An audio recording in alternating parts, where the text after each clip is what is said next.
இந்த வீடியோ வந்து பார்த்தீங்க அப்படின்னா சப்ஸ்கிரைபர் கொஸ்டின் ஆன்சர் தான். இதில் வந்து பார்த்தீங்க அப்படின்னா 4 பட்டன்ஸ் யூஸ் பண்ணியிருக்கேன். இதில் ஓவரலாக நான் வந்து உங்களுக்கு அவுட்புட் என்னன்னு சொல்கிறேன். ஓகேவா? எனக்கு வந்து 3 வேல்யூ செட் பண்ணிவிட்டு அந்த 3 வேல்யூ வந்து ரீசெட் பண்ணணும். இதுதான் சப்ஸ்கிரைபரோட கொஸ்டின் ஆன்சர். இப்போ என்ன பண்ணுறேன், வேல்யூ செட் பண்ணுறதுக்காக நான் பட்டனை வந்து நான் ப்ரெஸ் பண்ணுறேன். இப்போ 4, 5, 6, 7, 8 ஓகே, வேல்யூஸ் எல்லாமே கரெக்டாக இன்க்ரிமெண்ட் ஆகுது. இப்போ நான் செட் பண்ணுறேன், ப்ரெஸ் பண்ண உடனே இந்த ஒன்றுன்னு வரது என்னன்னா, இந்த வேல்யூஸ் வந்து நம்ம எதுக்காக செட் பண்ணுறோம், அப்போ ஃபஸ்ட்டு ஸ்டெப் வந்து முடிஞ்சிருச்சு அப்படிங்கிறத அந்த வேல்யூ இன்க்ரிமெண்ட் ஆகுது. அடுத்து பார்த்தீங்க அப்படின்னா 1, 2, 3, 4, 5, 6 இப்போ நான் செட் பண்ண நான் ப்ரெஸ் பண்ணேன் அப்படின்னா 2ன்னு வருமாங்க. அப்போ 2 வேல்யூஸ் வந்து நான் கம்பேர் பண்ணது கரெக்டாக இருக்குது அப்படின்னு அர்த்தம்.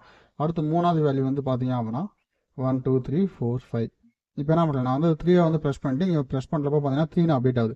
அப்போ 3 வேல்யூ வந்து செட் பண்ணியாச்சு. இப்போ பார்த்தீங்க அப்படின்னா எல்லாமே 0வில் இருக்குது. இப்போ நான் வந்து ப்ரெஸ் பண்ணுற பாருங்க, ஒவ்வொரு வேல்யூ வந்து இன்க்ரிமெண்ட் ஆகும் பாருங்க. அப்போ நம்ம ஃபஸ்ட்டு என்ன வேல்யூ செட் பண்ணோம், 8 செட் பண்ணோம். அப்போ 8க்கு மேலே போச்சுன்னா என்ன ஆட்டோமேட்டிக்காக 0 ஆகிடுமாங்க. அப்போ 0 ஆகிடுச்சா. இதுக்கான ஃபுல் வீடியோ லிங்க் என்ன பண்ணியிருக்கேன்